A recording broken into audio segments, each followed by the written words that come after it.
some of the questions that some of you might be asking and wondering is, how in the world do we do it all? How do you do it all? Managing, actually providing treatment to your clients, and at the same time, keeping up with all of the expectations, right? Some of those expectations might be paperwork, and how to engage, as we talked about it earlier. How do you engage, while having to just manage that small bit of time that you have that person in the room with you or on camera with you, for those of you that are doing telehealth.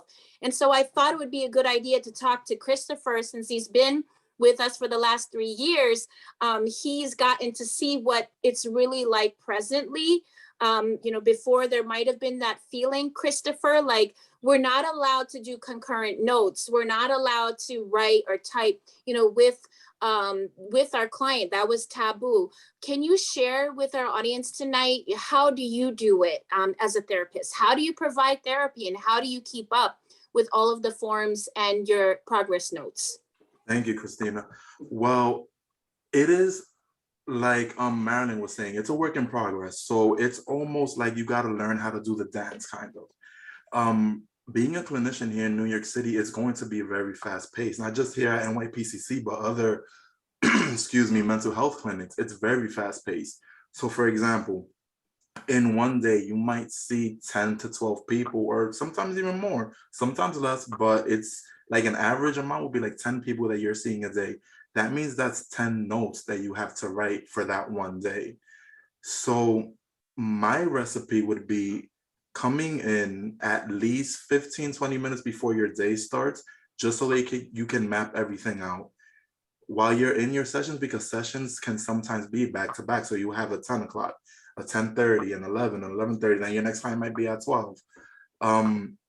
It's very, very important for me to do concurrent documentation. For example, when I first started at NYPCC, that's when I first even heard of what concurrent documentation is. And I didn't think that I could do it. I can't pay attention to my client and then take the last 5-10 minutes of the session to write a note. I felt like I was taking away from the client.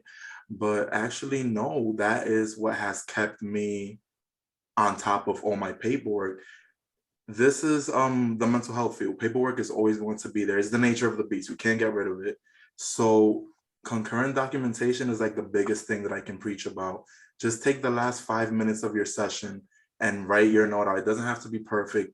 Just write something else so that at the end of the day, you're not there stuck with having to write 10 notes, and you can actually take some time for yourself, for your own self-care. And yeah, that's what's been very that's a recipe that's been very successful for me, is doing the concurrent documentation, because it can get very hectic.